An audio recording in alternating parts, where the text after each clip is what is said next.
माजी अधिकारी यांच्या खाली आपल्याला ही कमिटी फॉर्म करून आपल्याला याचा तपास करावा लागेल, कारण का 10 लाख विद्यार्थी दरवर्षी ही परीक्षा त्या ठिकाणी देत असतात. दादा, काल तुम्ही SRE कार्यालयाला भेट दिली, नंतर प्रसारमाध्यमांशी संवाद साधला. शिक्षणाच्या बाबतीत आणि CETच्या बाबतीत अजून कुठला प्रश्न आहे का? दादा, तुम्ही SRE कार्यालयाला भेट दिल्यानंतर प्रसारमाध्यमांशी संवाद साधला. दरम्यान बोलत असताना तुम्ही अस्वस्थ वाटत होता. नंतर तुम्ही ब्रीच कँडी हॉस्पिटलमध्ये उपचार पण घेतले. आज पत्रकार परिषदेला संबोधित करताय, काय झालं होतं? व्हायरल आहे आणि व्हायरल जो झालेला आहे तो अशा प्रकारचा आहे की त्याच्यात बॉडी एक म्हणजे आपल्याला एकतर कमकुवत तुम्ही होत असता, विकनेस तुम्हाला तिथं जाणवतं, तुमचं अंग दुखत असतं, तुमचं डोकं तिथं दुखत असतं आणि त्याला काउंटर करण्यासाठी जी औषधं घ्यावी लागतात ती थोडीशी स्ट्रॉंग असतात. ती औषधं मी घेतलेली आहेत. पण आजची ही पत्रकार परिषद तुम्हाला मी ऑलरेडी सांगितली असल्यामुळे ही पत्रकार परिषद आता मी घेतली. उद्या जे मी CIDकडे माझा पुरावा घेऊन जाणार होतो आणि बंटी पाटील साहेबसुद्धा खरं तर आज येणार होते, पण त्यांना काहीतरी पर्सनल इमर्जन्सी आल्यामध्ये पोचू शकत नाही, तर ते सुद्धा MPSCच्या बाबतीत पाठपुरावा करत आहेत. तर मी आणि त्यांच्याकडनं सुद्धा त्या बाबतीत काय पाठपुरावा केला आहे तोही घेऊन, माझा स्वतःचा पाठपुरावा घेऊन मी आता CID कार्यालयाकडे जाईल, त्यांना सगळे डॉक्युमेंट्स देईल. ते जे काही जबाब जो 25 लाख रुपयाचा जो त्या एका मुली विद्यार्थिनी त्या ठिकाणी दिलेला आहे तो जबाब मला बघायचा आहे.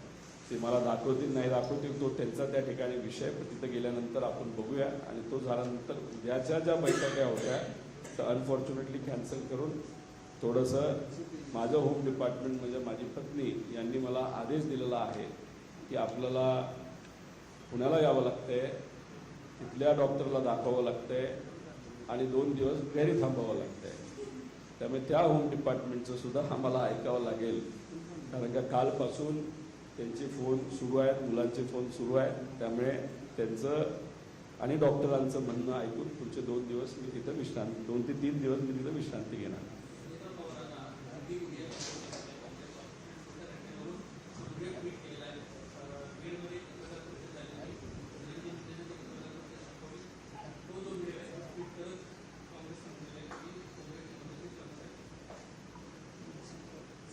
गुंगी गुडिया असं म्हणलं आणि ते चुकीचं बोललं गेलंय असं जर काही अजितदादाच्या पक्षातल्या लोकांना वाटत असेल तर मला असं वाटतं काय चुकीचं कुठंच काय नाही. इंदिरा गांधींना गुंगी गुडिया त्या ठिकाणी म्हणलं जात होतं.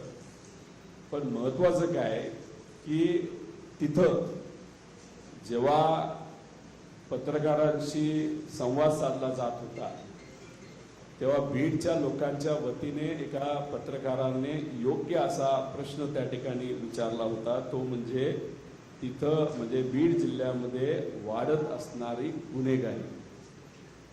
तुम्ही बघितलं असेल तिथं असणारे स्थानिक जे नेते आहेत जे आता तालुक्यापुरते राहिलेले आहेत त्यांनी त्या पत्रकाराला अतिशय वाईट पद्धतीने, जसं की काय ते स्वतः एक गुंड आहेत अशा टोनमध्ये गप्प बसायला लावलं, शांत बसायला लावलं. आणि सामान्य लोकांसाठी जो विचारलेला प्रश्न आहे गुंडागर्दीच्या बाबतीत तो मुद्दामून दाबला, कारण का बहुतांश बीड जिल्ह्यातले गुंड हे त्या नेत्याच्याच परिचयाचे आहेत. त्यातला मोठा गुंड हा जेलमध्ये जाऊन बसलाय, तो कधीच बाहेर निघणार नाही, पण त्याची पिलावळ छोटी छोटी गुंडाची अजून बाहेर आहे आणि तेच त्या ठिकाणी धुडगूस घालत आहेत. तोच प्रश्न पत्रकारांनी विचारला. माझं तर पत्रकारांना विनंती आहे तुम्ही सर्वांनी या गोष्टीचा निषेध केला पाहिजे की पत्रकारांनी योग्य प्रश्न विचारून सुद्धा गुंडासारखी दमदाटी करून पत्रकारांचा आवाज हा त्या ठिकाणी दाबण्याचा प्रयत्न हा मुंडेंकडनं त्या ठिकाणी झाला.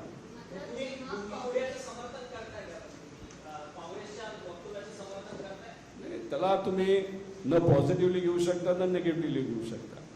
फक्त विषय एवढाच आहे की अनेक लोकांना अजितदादांची सवय झालेली आहे. दादा आक्रमक पद्धतीने भूमिका मांडायचे, बोलायचे. एखादा अन्याय त्या ठिकाणी झाला, किती मोठा नेता असेल तर गप्प बसायचे, नाही तर गप्प करायचे त्याला. पण तीच अपेक्षा तुम्ही सुमित्रा काकींकडनं ठेवणार असाल तर मला वाटत नाही ती कधीच त्या ठिकाणी पूर्ण होऊ शकते, कारण दादांच्या जागा कुणीच तिथं येऊ शकणार नाही.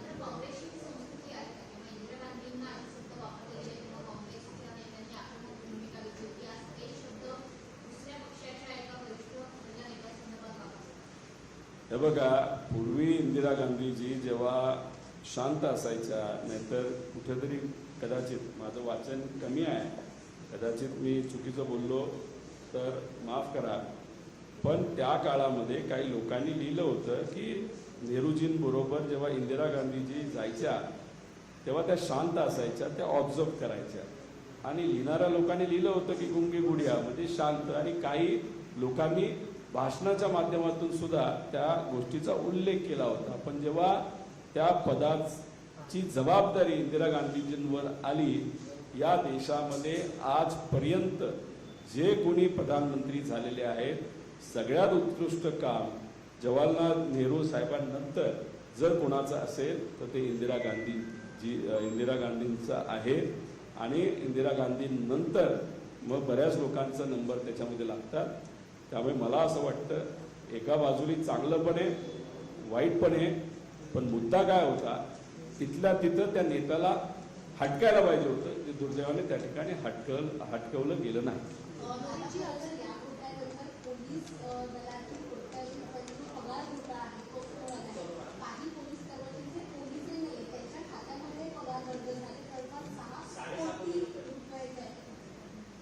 काय झालंय, इतके मुद्दे निघायला लागलेले आहेत, कुठल्या कुठल्या मुद्द्याला हात घालू हेच आता आम्हाला कळत नाही.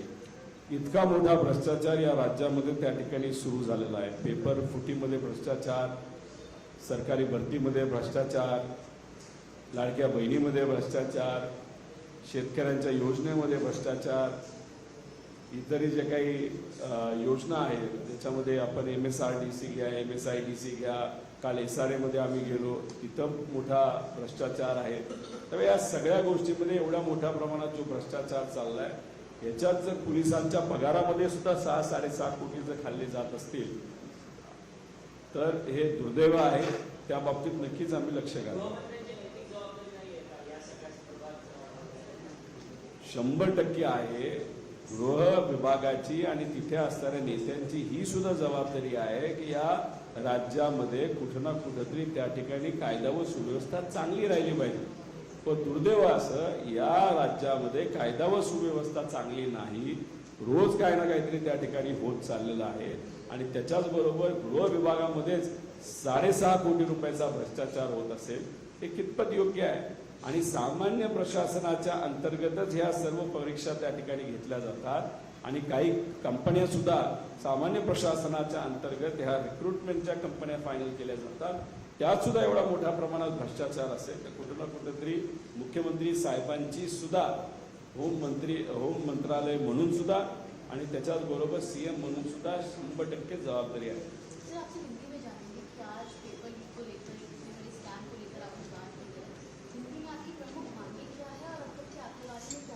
देखो, CET के बारे में मैंने इस प्रेस कॉन्फ्रेंस के माध्यम से बहुत सारे प्रूफ ऐसे दिए हैं कि जिसमें ये पता चलता है कि CET में महाराष्ट्र में जो CET JEE जो केंद्र सरकार की होती है, वैसे हमारे यहाँ पे CET होती है, उसमें जो एग्ज़ाम ली जाती है उसमें जो सॉफ्टवेयर इस्तेमाल किया है, उस सॉफ्टवेयर को प्रोवाइड करने वाली जो कंपनी है EduSpark, उस कंपनी में बहुत बड़ा वहाँ पे करप्शन एंगल है.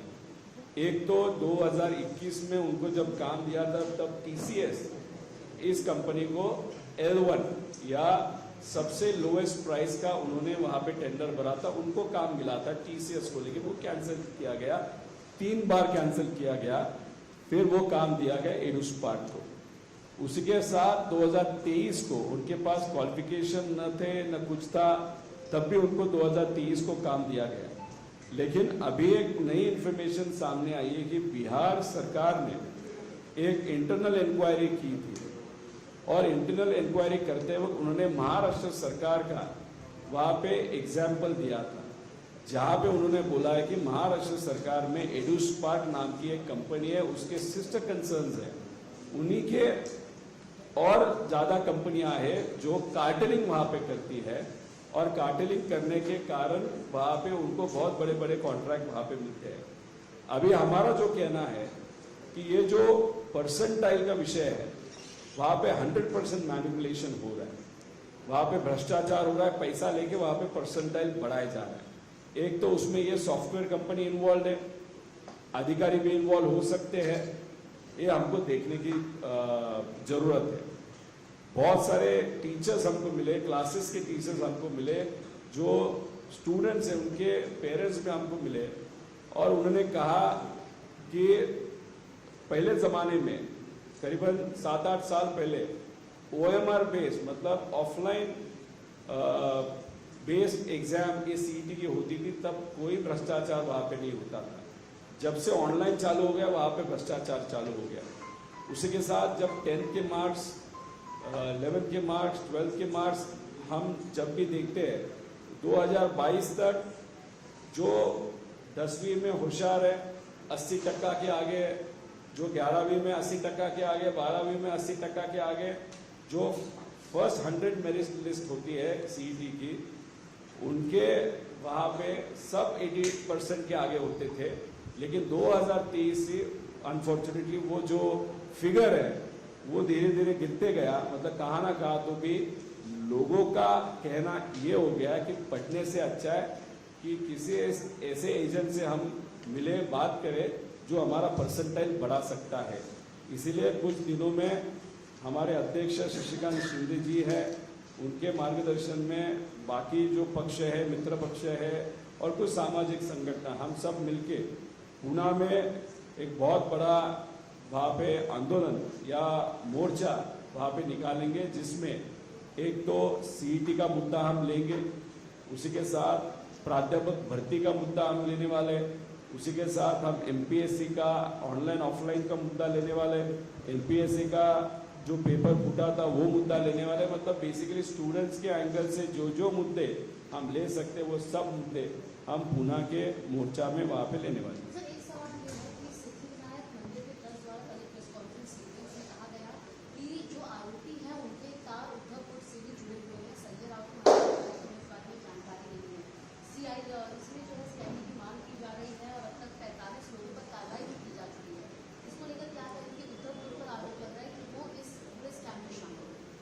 ढूंढो, पकड़ो, जेल में डालो, जो जो व्यक्ति उसमें जिम्मेदार है उनके नाम आगे आने चाहिए। कोई किसी पक्ष का है या कौन किसी के पास है वो देखने की जरूरत नहीं, क्योंकि चोर या क्रिमिनल को न जात होती है, न धर्म होता है, न कोई पार्टी होती है। उस व्यक्ति को ढूंढ के उसके ऊपर कार्रवाई करना बहुत इंपॉर्टेंट चीज़ है। और उसी के साथ मंदिर में अगर कोई चोरी करता है तो उसके जैसा गंदा मनुष्य आपको कहाँ पे भी नहीं मिलेगा। लेकिन ये जो मुद्दा है कि आप यहाँ पे श्री सिद्धिविनायक मंदिर के बारे में बात कर रहे हो, उसी के साथ एक सबसे बड़ा प्रश्न मुझे ये भी पड़ रहा है कि जहाँ पे 1500 करोड़ रुपए का चोरी हुआ था, मतलब अपने प्रभु श्री राम जी का जो अयोध्या का मंदिर है उसके बारे में चर्चा क्यों बंद हो गई? क्योंकि वहाँ पे भी कार्रवाई जिस तरीके से होनी चाहिए वो नहीं हुई। SIT स्टेट गवर्नमेंट ने वहाँ पे की, CID, CBI, ED, ये तो B टीम है भाजपा की, तो वहाँ पे भी कुछ प्रॉपर बाहर आएगा ऐसे हम सबको नहीं लगता। पैसा तो लोगों का, गरीबों का वहाँ पे गया, और वो भी श्रद्धा और आस्था से जो पैसा वहाँ पे दिया था गरीबों ने, वो वहाँ से खा लिया, डाला। अगर आप देखो बिहार में उसका इम्पैक्ट बीजेपी को दिखा। उसी के साथ जब आप मध्य प्रदेश में देखोगे तो भाजपा को लगा कि कांग्रेस की सीट है, भाजपा कैसे भी आएगी, लेकिन उज्जैन के पवित्र मंदिर के पास CM जी वहाँ के जो भाजपा के, उन्होंने वहाँ पे लैंड बैंक खरीदी, तो उसका इम्पैक्ट वहाँ पे आया। मतलब युवा और ये जो भ्रष्टाचार मंदिर के विषय में भाजपा के और उनकी संगठन उन्होंने जो किया है वो लोगों को अच्छा नहीं लगा। तो ये अभी टाइम भाजपा के खिलाफ है और ये सिर्फ शुरुआत है, आगे देखो क्या क्या होता है। रोहित कल आप एसआरए ऑफिस में गए थे। एक सेकंड सर, इस मोर्चा निकालने वाले हैं, किस तरीके का ये मोर्चा होगा, कहाँ पर निकालेगा, क्या अन्य पार्टियों से आप इसमें शामिल होने की मांग करेंगे? हम अध्यक्ष से बात करेंगे, ये कोई एक पार्टी का मुद्दा नहीं रहेगा, ये सबका मुद्दा रहेगा।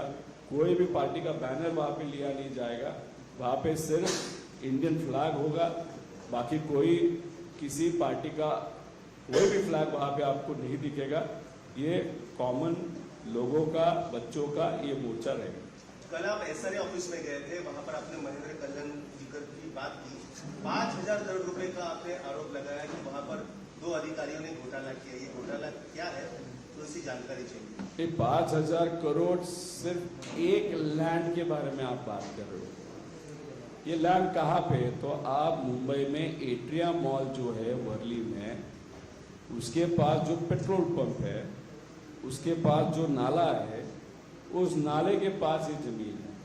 ये करीबन 27,000 स्क्वायर मीटर की जमीन है और उसमें क्या, ये टोटल जो जमीन है वो एसटीपी के लिए रिजर्व थी, 27,000 स्क्वायर मीटर।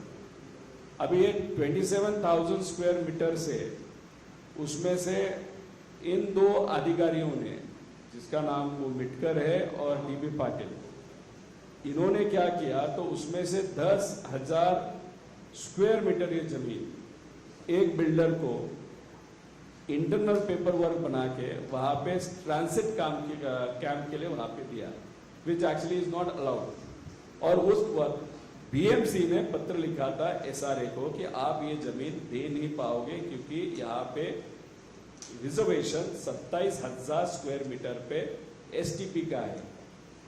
फिर भी उन्होंने किया। फिर ये जब विषय कोर्ट में गया तब कोर्ट ने एसआरए के जो प्रमुख है उनको बताया है कि इनके ऊपर आप कार्रवाई करो, पर अनफॉर्चुनेटली 6-7 महीना हो गया, फरवरी में वो निकाल दिया गया था। अभी तक वो मिटकर पे और डीबी पाटिल तो रिटायर भी हो गया है, उन दोनों पे वहां पे कार्रवाई नहीं हुआ। ये सिर्फ एक 10,000 स्क्वायर मीटर के बारे में मैं बात कर रहा हूँ, जो एकदम वर्ली के हार्ट में, वहां का रेट क्या चल रहा है आप देख लो।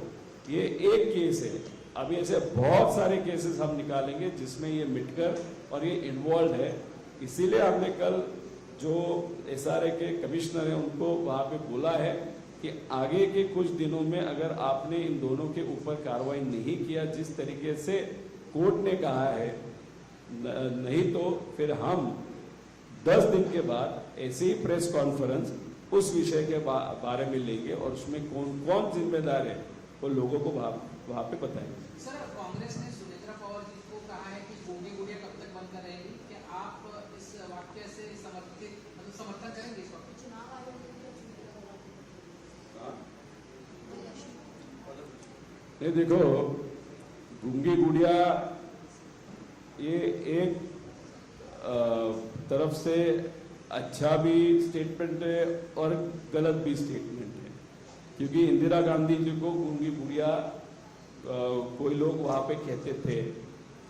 जब उनको वहां पे संधि दी गई या उनको अपॉर्चुनिटी मिली तो उनके जैसे प्राइम मिनिस्टर आज तक कोई नहीं बना। मतलब सबसे बड़ा काम किसी ने किया तो होगा तो नेहरू जी ने किया, उसके बाद इंदिरा गांधी जी ने बहुत बड़ा काम किया है। तो आप पॉजिटिवली भी ले सकते हो, नेगेटिवली भी ले सकते हो, लेकिन सबसे इंपॉर्टेंट चीज क्या है कि वहां पे, मतलब बीड जिला में वहां पे जब मीटिंग चल रहा था तब अच्छे पत्रकार ने वहां के बीड के जिला के लोगों के तरफ से वहां पे जो कायदे